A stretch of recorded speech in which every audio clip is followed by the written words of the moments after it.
23장은요, 예수님께서 바리새인들의 왜곡된 잘못된 모습을 정확하게 지적을 하십니다. 그리고 그 잘못된 상황에 대한 교훈을 어떻게 바르게 해야 되나 하는 교훈을 가르쳐 주시죠. 그리고 바리새인들의 그 잘못된 왜곡된 신앙을 질책하시는 내용이 있죠. 질책한다는 건 책망하시는데 아주 격하게 이렇게 책망하는 것을 질책한다고 그러잖아요. 요한계시록에도 보면은 소아시아에 있는 7교회에 예수님은 교회 사자들에게 먼저는 칭찬을 하십니다. 칭찬하시고 잘못된 것을 지적해 주시죠. 그리고 회개해라. 그리고 권면하세요. 잘못된 것을 지적하시고 책망하시고 그리고 회개하라. 그리고 이기는 자에게는 이렇게 상급을 주겠노라 하시는 약속을 하시죠. 7교회를 향하신 메시지를 보면 패턴이 그렇습니다. 23장에서도 이렇게 예수님께서 그 당시에 이스라엘의 종교 지도자들 그들이 뭘 정확히 잘못하는 것을 구체적으로 지적을 하시고 그리고 제자들에게 너희는 이렇게 하지 말아라 하고 가르쳐 주시거든요. 그리고 그 바리새인들의 잘못된 그 신앙을 삶을 책망하십니다. 그래서 우리가 23장을 공부하면서 우리에게도 그렇게 잘못된 부분이 있다면 과감하게 잘라버려야 돼요. 버려야 됩니다. 암덩어리 놔둬서 그게 살이 됩니까? 안 되지요. 우리 신앙생활에 우리도 모르게 그런 것들이 생깁니다. 그래서 그런 교훈을 우리가 받으면 좋지요. 23장 1절은 이에 예수께서 무리와 제자들에게 말씀하여 이르시되 예수님이 교훈하시는 대상들을 가르쳐 주시는 무리와 제자들에게 말씀하여 이르시되 2절은 서기관들과 바리새인들이 모세의 자리에 앉았으니 그러니까 스스로 재판관이 됐다. 뭐 그런 말 같아요. 네.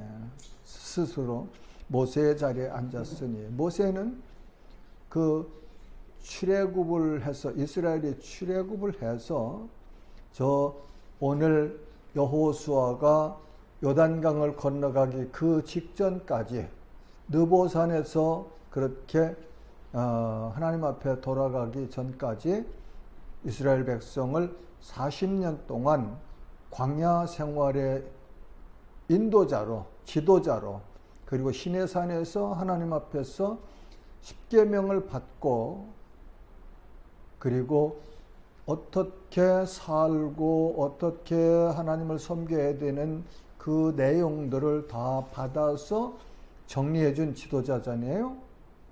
그러니까 바리새인들이 서기관들이 모세 자리에 앉았다. 그렇게 말씀하시네요. 3절은 그러므로 무엇이든지 그들이 말하는 바는 행하고 지키되 그들이 하는 행위는 본받지 말라. 그들은 말만 하고 행하지 아니하며. 자, 모세 자리에 앉은 이 사람들이 말은 잘하는데 행동은 말처럼 안 한다 그런 말이죠. 그죠? 그래서 그들이 말하는 거는 배우고 따라가라.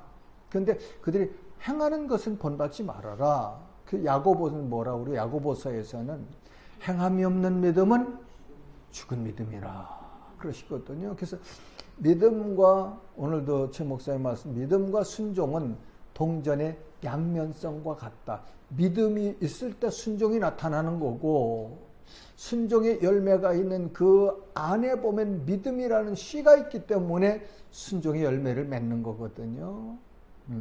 그렇게 이 말씀을 보면서 우리도 말만 잘하고 행하지 않는 그런 삶을 살까 경계하면서 항상 우리 자신을 돌아보고 교회도 한 말은 지켜야 됩니다. 지켜야 돼요. 크리스찬은, 기독교인들은 하나님의 자녀잖아요. 그래서 누구한테 했어도 내가 하나님 앞에서 한 거거든요. 하나님이 들으셨어요. 하나님이 보셨어요. 그러니까 내가 한 말을 빈말하지 말아야 되고 진실을 말해야 되고 그 말한 대로 행해야 그것이 옳은 바른 성도들의 삶의 자세다. 그렇게 우리 교훈을 받아야 되죠. 그러면서 4절 보면 또 무거운 짐을 묶어 사람의 어깨에 지우되 자기는 이것을 한 손가락으로도 움직이려 하지 아니하며. 무거운 짐을 묶어서 다른 사람 어깨에 지우되 이건 어쩌면 율법에 대한 말씀일 수도 있습니다. 이렇게 행해야 된다 하면서 저는 한 손가락으로도 움직이려 하지 않는다. 자기는 손해보는 일은, 어려운 일은 안 하고 남에게만 자꾸만 시킨다 그런 말이죠. 그러지 말아라. 가정에서도 마찬가지죠. 5절에는 그들의 모든 행위를 사람에게 보이고자 하나니 곧 그 경문띠를 넓게 하며 옷수를 길게 하고. 그 당시 종교 지도자들이 입던 예복을 의미할 거예요. 그런 것을 사람들 앞에서 보이기 좋게 하려고 그렇게 좋게 하는데 그들이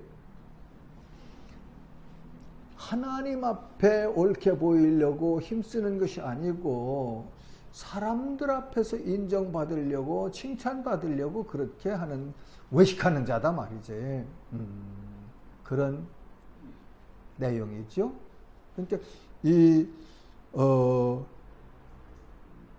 경문띠, 옷술 이거는 예배할 때 차려입는 그런 예복 중에 하나일 텐데 그것을 사람들 앞에 가서 내가 이런 지도자야 하고 뭐 하려고 그러겠지요. 그 다음에 6절에 보니까 잔치의 웃자리와 회당의 높은 자리와 시장에서 문안받는 것과 사람에게 랍비라 칭함을 받는 것을 좋아하느니라. 사람들 앞에서 자꾸 칭찬한 말이 들으면 말이죠. 기뻐서 그냥 뭐 하늘 위에 날아가는 것처럼 그렇게 하고 그걸 사모해서 그렇게 인생을 허비하는 너희들 모습, 이거 옳지 않다. 그런 말씀이죠. 이거 보면은 대접받기 좋아하고 사람들한테 인정받기 좋아하고 헛된 것을 하나님 앞에 인정을 받으려고 애쓰는 것이 아니고 사람 눈을 의식해서 그러고 있는 너희들 모습, 그건 틀렸다.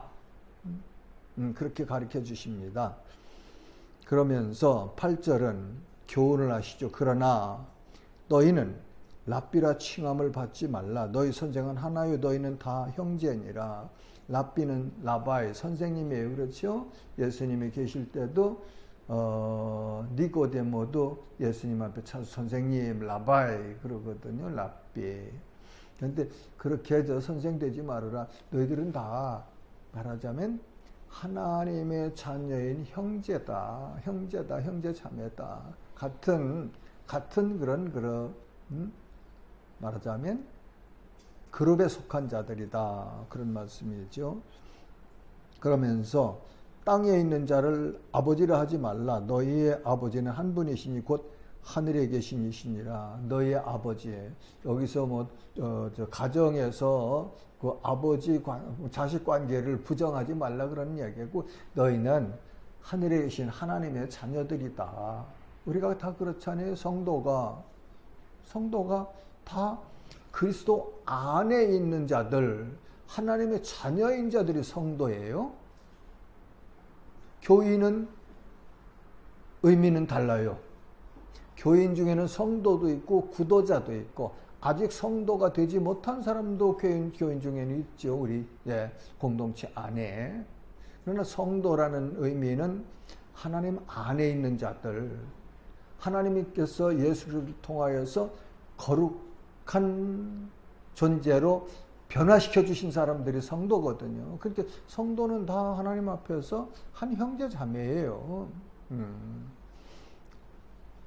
자, 저 10절은 또한 지도자라 칭함을 받지 말라. 너희의 지도자는 한 분이시니 곧 그리스도시니라. 우리가 잘 깊이 생각해야 될 그런 말씀입니다. 11절은 너희 중에 큰 자는 너희를 섬기는 자가 되어야 하리라. 큰 자, 먼저 믿은 자, 직분을 먼저 받은 자, 그런 사람들은 섬기는 자가 되라. 섬기라고, 그러니까 다시 말하면은 섬기라고 주신 것이 직분이다, 그런 말이에요. 이걸 가지고서 바리새인처럼 그렇게 이거 하려고 그거 하라고 준 게 아니고, 어린 교인들 또 공동체를 섬기라고 주신 직분이다, 그렇게 해석하면 좋겠습니다. 12절은 누구든지 자기를 높이는 자는 낮아지고 누구든지 자기를 낮추는 자는 높아지리라. 겸손하라고 하시죠. 겸손하라고. 낮아진다는 건 뭡니까? 겸손하는 거죠.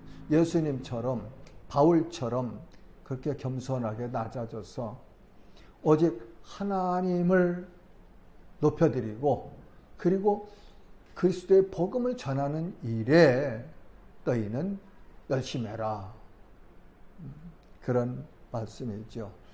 그러니까 제가 말한 한국교회의, 초대교회에, 우리 교회에 복음과 함께 들어온 것이, 우리가 버려야 될 것이 샤머니즘적인 미신 섬기던 그 정신과 또 유교 사상을 가지고 들어왔거든요. 그것이 교회에 전통적으로 내려왔어요. 그래서 그거를 우리는 벗어나야 돼요. 거기서 그런 것을 찾아서 버려야 됩니다. 목사, 성도들을 존경하라고 그래요. 성도들한테 성경에서 보면 존경하라고. 그렇다고 목사가 닮은 존재냐? 아니에요. 똑같아요. 똑같은 하나님의 자녀예요. 그런데 직분을 섬기는 자로 세워서, 말씀 맡은 자로 세워서 말씀을 잘 연구하고 기도해서 말씀을 바르게 전하고 가르치는 이런 직임을 주신 것이, 받은 것이 사람들이 목사예요. 목사라고 해서 말 잘해서 인기 있다고 크게 뭐가 된 것처럼, 이런 사람들은 스스로 모세 자리에 앉는 거 아니겠어요? 그러니까 경계해야 돼요. 장로님들도 또한 그렇고, 지도자들이. 그래서 그저 우리가 교회에서 이렇게 섬길 때는 병들고 가난하고 소외되고 처음 교회에 나온 사람들, 어린 교인들을, 연약한 교인들을 우선순위에 두고 이렇게 잘 섬기는 그런 교회로 변해가야, 세워져 가야 그것이 진정한 하나님이 기뻐하시는 교회다. 난 그렇게 생각해요. 근데 그래서 밖에 나가서 우리가 행동할 때에 세심하게 배려하고 조심하면서 이웃들에게 본이 되고, 그리고 이웃 사람들이 흠모할 만한, 저 사람 참 나이스하네, 저 사람 속에 뭐가 있어서 저럴까? 나는 내 이렇게 신앙생활하면서 내가 교제한 사람 중에 두 분을 흠모하는 사람을 마음속에 가지고 살아요. 한 분은 최영빈 목사님이에요. 또 다른 한 분은 닥터 왕이라고, 닥터 왕이에요. 중국 분인데 목사님인데요. 그러면 선교 지도자예요. 근데 참 인품이 고매합디다. 참 고매해요. 그래서 그 두 사람을 늘 마음속에, 이 땅에서는 내 마음속에 이렇게 간직하면서 나도 저분들처럼 그렇게 행동해야지. 어디 나가든지 그렇게 해야지. 근데 나는 그 발끝도 못 따라가는 그런 형편이긴 해요. 아무튼 여기 1절부터 이 12절까지 이렇게 예수님께서 주신 교훈을 통해서 우리 마음속에 어떻게 교회에서나 가정에서나 사회에 나가서 살아야 될까 하는 것을 한번 정리해 보고 싶어서 그냥 지나간 이야기도 했습니다. 그러니까 이 시간에 우리 마음속에 잘 각인하시면 좋겠어요. 그리고 늘 기도하는 거예요. 하나님, 나 세상에 나가 살 때 하나님, 나 세상에 가는데 저 세상 사람들 앞에서 예수 믿는 사람의 향기가 나도록 나 좀 주관해 주세요. 나 좀 다스려 주세요. 하고서 항상 기도하는 거죠. 항상 기도하는 거예요. 그것이 항상 깨어서 기도하는 삶입니다. 자, 이제 13절부터는 예수님께서 책망하시는 그런 내용이에요. 이렇게 쭉 13절부터 쭉 내려가 보면 29절 여기까지는 같은 패턴으로 화 있을진저 외식하는 서기관들과 바리새인들이여. 그렇게 외식하는 사람들을 가리키면서 외식을 지적하십니다. 그러면서 그 외식하는 자는 화가 있다. 그러니까 거기서 너 돌이켜라. 그런 말이시거든요. 13절은 화 있을진저 외식하는 서기관들과 바리새인들이여. 너희는 천국문을 사람들 앞에서 닫고 너희도 들어가지 않고 들어가려 하는 자도 들어가지 못하게 하는도다. 천국문을 말씀하시면서 세 가지 형태를 말하죠. 네가 천국문을 닫았대, 너희가. 그 다음에는 너희도 들어가지 않고 들어가려 하는 사람도 못 들어가게 한다.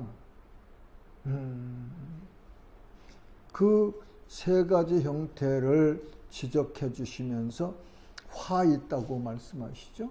화 있다고. 어떻게 해서 외식해서 그렇게 했단 말이죠. 외식해서 천국 들어가는 문을 닫고 너도 안 들어가고 들어가려고 하는 사람도 못 들어가게 막았단 말이죠.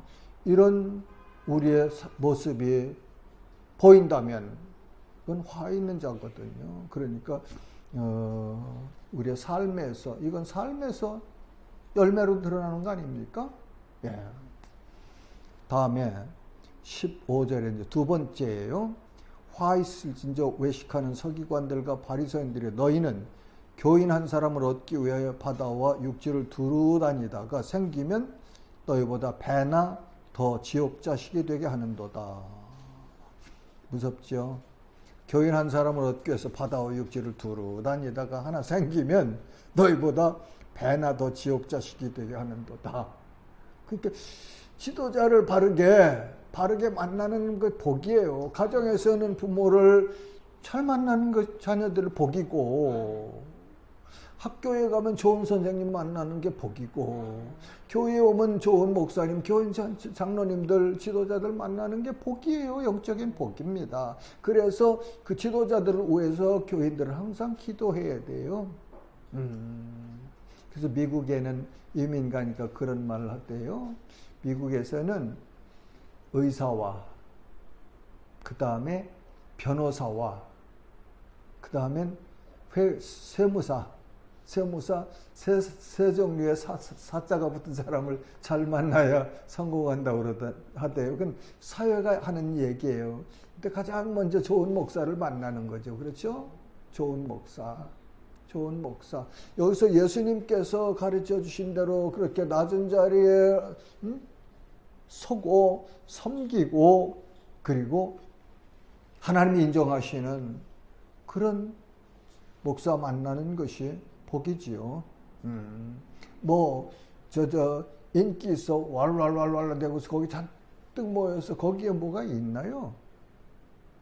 목사는 하나님의 말씀을 연구해서 바르게 성도들에게 바르게 가르쳐서 믿음과 삶이 일치하도록 하나님이 원하시는 성도의 삶을 살도록 가르치고 전하고 기도하고 하는 것이 바른 목사의 사역 감당 아니겠습니까?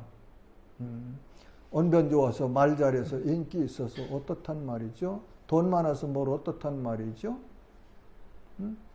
그거 아니죠. 자, 그 다음에는 세 번째는 16절에서 이렇게 말씀하십니다. 16절 쭉 내려가면서 보니까 화 있을진저 눈먼 인도자여 너희가 말하되 누구든지 성전으로 맹세하면 아무 일 없거니와 성전에 금으로 맹세하면 지킬지라 하는도다. 어리석은 맹인들이여 어느 것이 크냐 그 금이냐 그 금을 거룩하게 하는 성전이냐. 너희가 또 이르되 누구든지 제단으로 맹세하면 아무 일 없거니와 그 위에 있는 예물로 맹세하면 지킬지라 하는도다. 맹인들이여 어느 것이 크냐 그 예물이냐 그 예물을 거룩하게 하는 제단이나. 그러므로 제단으로 맹세하는 자는 제단과 그 위에 있는 모든 것으로 맹세하며 또 성전으로 맹세하는 자는 성전과 그 안에 계신 이로 맹세하며 또 하늘로 맹세하는 자는 하나님의 보좌와 그 위에 앉으신 이로 맹세함이니라. 아멘. 그러니까 이 가치를 이야기하는 거죠.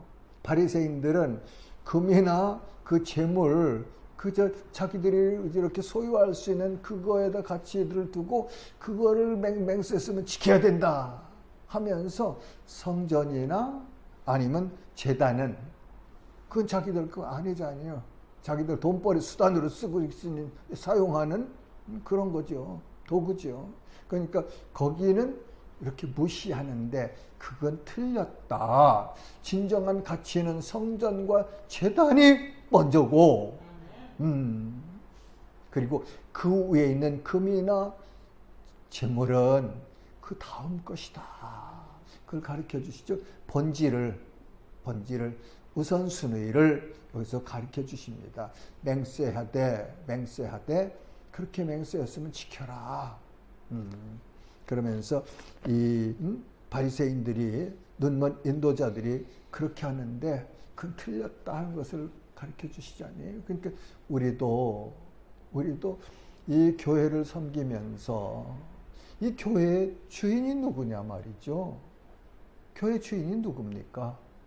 하나님이시잖아요. 예수님이시잖아요.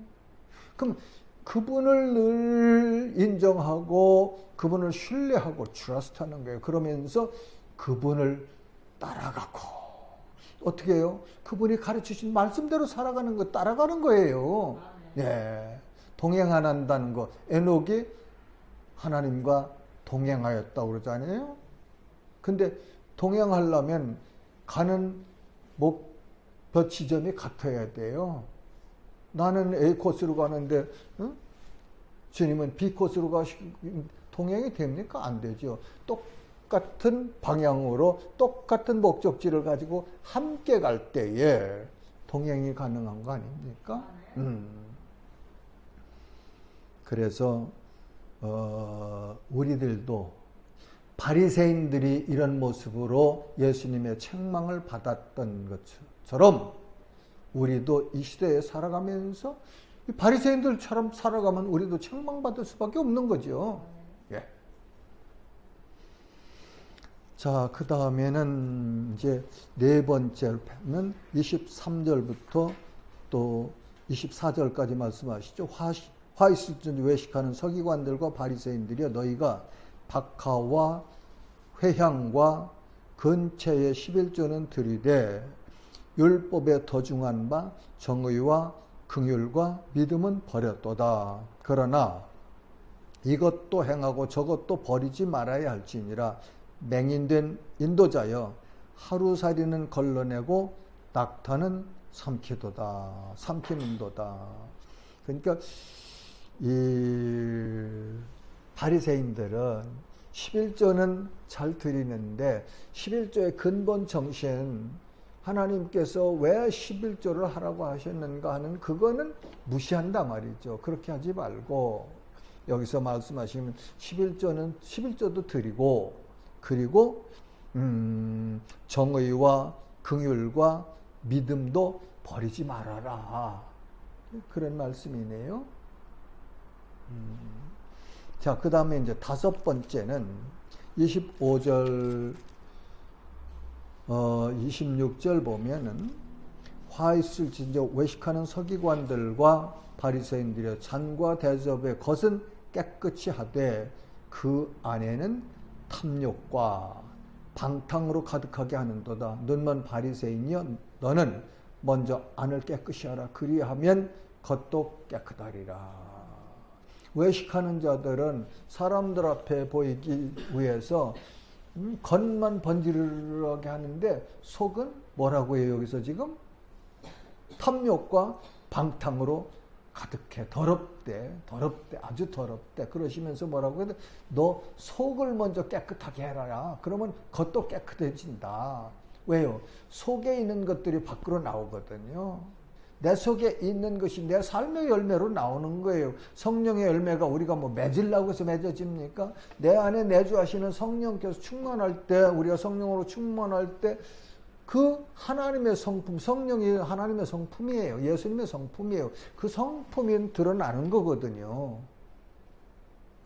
그러니까 지금은 우리 교회들도 보면은 그 내면 본질을 지적하고 본질을 변화시키고 본질에 치중하는 것보다는 보이는 것, 열매, 은사 이런 것에 치중해서 어떻게 하든지 사람을 끌어모으고 싶어서 끌어모은다는 것이 두 가지로 우리가 생각해 봅시다. 나가서 우리 이웃에게 안 믿는 사람들에게 내 삶을 통해서 예수 그리스도를 전해서 교회로 모시오는 것, 그건 좋아요. 그렇죠? 해야 돼요. 그거는 생명 걸고 우리 모든 것 걸고 해야 돼요. 그런데 이렇게 수평이동이나 상향이동식으로 교회에 있는 그런 사람들을 현혹해서 자기 교회로 끌어가는 것, 그거는 양도둑질하는 도둑놈들이에요. 도둑놈들이에요. 예수님이 그렇게 하셨습니까? 바울이 그렇게 했어요? 바울은요, 복음 전하러 가서 교회가 있는 데는 자기는 복음을 안 전했다고 그렇게 말합니다. 왜? 거기에 이미 하나님의 교회가 있고 그리스도의 터가 있기 때문에 내가 할 일 아니다 하고서 없는 곳 가서, 복음이 없는 곳 가서 복음을 전했거든요. 근데 이 시대는 많이 변해자네요. 그러니까 목회자들이 이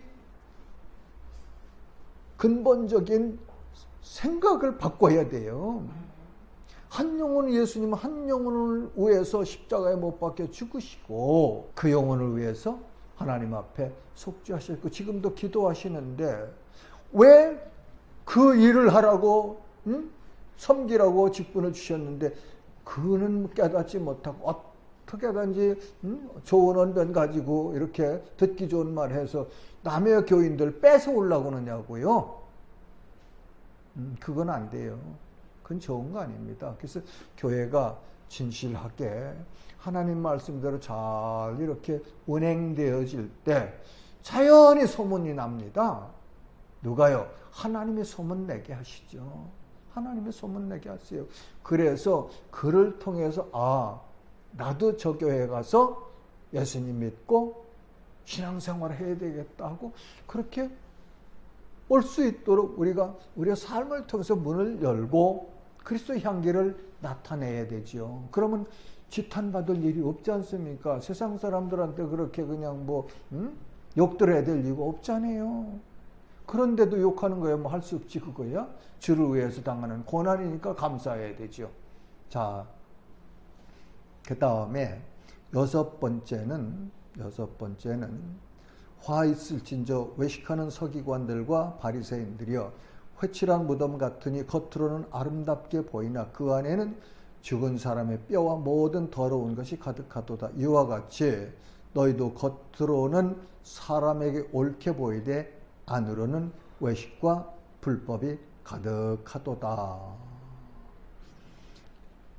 회칠한 무덤 같대요. 무덤 겉에는 회를 이렇게 쫙 발라놔서 하얗게 깨끗한 것 같은데 속에는 시체가 있으니까 썩고 있잖아요. 시체는 부정하다고 그래서 시체를 만진 자는 제사에도 참여를 못했지 않습니까? 예배에도.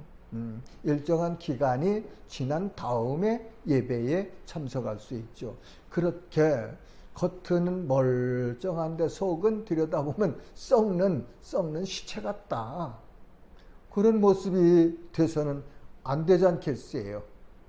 십자가는 멀쩡하게 달아놓고 교회 건물은 멀쩡한데 우리의 삶이 그렇게 썩어가는 시체 같은 냄새나는 곳이라면 이건 주님의 영광을 드러내는 것이 아니고 주님의 영광을 가리는 그런 모습이죠. 그러니까 이런 것은 우리 안에 절대로 있어서는 안 되는 거죠. 그러니까 이런 것을 추구하지도 말아야 되고 이런 것에 가치도 두지 말아야 되고 보이지 않는 하나님, 전능하신 하나님, 영이신 하나님, 그분과 온전한 교통을 나누며 그분이 기뻐하시는 그런 교회 돼야 되죠. 자, 그 다음에 일곱 번째는 화 있을진저 29절입니다. 화 있을진저 외식하는 서기관들과 바리새인들이여 너희는 선지자들의 무덤을 만들고 의인들의 비석을 꾸미며 이르되 만일 우리가 조상 때 있었더라면 우리는 그들이 선지자의 피를 흘리는 데 참여하지 아니하였으리라 하니 그러면 너희가 선지자들을 죽인 자의 자손임을 스스로 증명하미로다. 너희가 너희 조상의 분량을 채우라. 뱀들아, 독사의 새끼들아, 너희가 어떻게 지옥의 판결을 피하겠느냐 그러시네요. 그러니까 너희 조상들은 선지자들을 다 죽였어. 그런데 너희들이 그의 자손이야. 그러면서 뱀들아, 독사의 새끼들아. 그랬으니 이 바리새인들 서기관들이 예수님을 어떻게 보겠습니까? 어떻게 보겠습니까? 예. 못 잡아먹어서 못 죽여서 그냥 이를 갈면서 잠을 못 잤겠죠. 그렇죠? 그런데 자기들의 실상을 정확하게 가르쳐 주셨는데 회개하고 돌아서면 용서받는데 마음이 화인 맞았어. 화인 맞았다고 그래 성경에서는. 불로 지진 여기 저 대구 나면 말이 반질반질 하잖아요. 이런 피부가 아니잖아요. 그것처럼 양심이 화인 맞았다고 그러시거든요. 그래서 말씀이 들어갈 자리가 없는 거예요. 이렇게 되면 참 화죠. 화입니다. 그래서 우리 마음을 늘 스펀지처럼 소프트하게 온유하게 겸손하게 이렇게 해서 하나님의 말씀이 나를 책망하시면 그저 아멘 하고 받고 회개할 수 있는 그런 준비된 자세로 살아가는 사람이 복 있는 사람들이에요. 여기서 7가지로 바리새인과 서기관들을 책망하셨죠. 자, 그러면서 34절에 35절, 36절 보면은 그 바리새인들이 앞으로 할 일들을 가르쳐 주십니다. 앞으로 할 일, 그러므로 내가 너희에게 선지자들과 지혜 있는 자들과 서기관들을 보내매 너희가 그 중에서 더러는 죽이거나 십자가에 못 박고 그 중에서 더러는 너희 회당에서 채찍질하고 이 동네에서 저 동네로 따라다니며 박해하리라. 앞으로 할 일을 얘기하시는 거예요. 그죠? 예수님이 이제 십자가에 죽으시고 부활하신 이후에 제자들을 파송해서 하나님, 예수님의 교회를 세우면 이 박해하는 자들이 이렇게 할 것이다. 그러므로 의인 아벨의 피로부터 성전과 제단 사이에서 너희를 죽인 바라가의 아들 사가랴의 피까지 땅 위에서 흘린 의로운 피가 다 너희에게 돌아가리라. 내가 진실로 너희에게 이르노니 이것이 다 이 세대에 돌아가리라. 너희가 악행한 그 짐이 너희와 너희 자손들에게 돌아간다. 화를 당한다. 심판을 당한다. 그런 말씀입니다. 자, 그 다음에는 37절부터 39절은 예루살렘에 대한 예언인데, 예루살렘아 예루살렘아 선지자들을 죽이고 내게 파송된 자들을 돌로 치는 자여, 암탉이 그 새끼를 날개 아래에 모음같이 내가 네 자녀를 모으려 한 일이 몇 번이더냐. 그러나 너희가 원하지 아니하였도다. 보라, 너희 집이 황폐하여 버려진 바 되리라. 내가 너희에게 이르노니 이제부터 너희는 찬송하리로다. 주의 이름으로 오시는 이여 할 때까지 나를 보지 못하리라 하시니라. 예루살렘 평화의 도시, 새 초부터 새말까지, 그러니까 세상 시작부터 세상 끝날 때까지 하나님의 관심이 있는, 하나님의 눈길이 있는 곳이 예루살렘이다. 성경 전체에서 그렇게 가르쳐주고 있습니다. 그러니까 교회와 성도들을 우리로 이렇게 해석하면 될 거예요. 그런데 그 예루살렘이 선지자들을 보내는데 다 죽였고 돌로 쳐 죽이고 이제 톱으로 이렇게 켜 죽이고 잘 죽이고 그렇지 않습니까? 그래서 마지막으로 하나님의 아들 독생자까지도 죽이는 그 예루살렘, 말하자면 이스라엘을 여기서 말씀하시죠. 너희가 화가 있을지다. 화가 있을 것이다. 그러시네요. 자, 이 말씀이 이제 마태복음 23장을 정리하면서 예수님 당시에 종교 지도자들이었던 서기관과 바리새인들의 잘못을 지적하시면서 그렇게 하면 화 있다. 너 살아가는 지금 모습이 화를 자초하고 있다. 그러니까 여기서는 기록은 없지만 다른 성경을 우리가 가져다 인용을 한다면 회개해라. 그리고 변하여서 하나님이 기뻐하시는, 하나님이 함께 하시는 그런 지체, 지도자, 공동체가 되라 하는 메시지로 우리가 받으면 좋겠습니다. 하나님 아버지 은혜 감사합니다. 기록하여 주신 말씀을 통하여 우리 교회가, 성도인 내가, 목사인 내가, 지도자인 우리가 어떻게 하나님 앞에서 신앙을 지키고 공동체에서 섬겨야 하며 세상 사람들 앞에서 살아가야 할지를 가르쳐 주셔서 감사드립니다. 낮은 자리에서 겸손하게 섬기며 본질에 충성하는, 온전히 창념하는 그런 삶이 우리에게 있기를 소원합니다.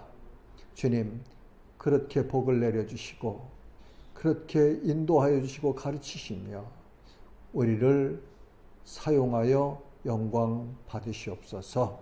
예수님의 이름으로 기도합니다. 아멘.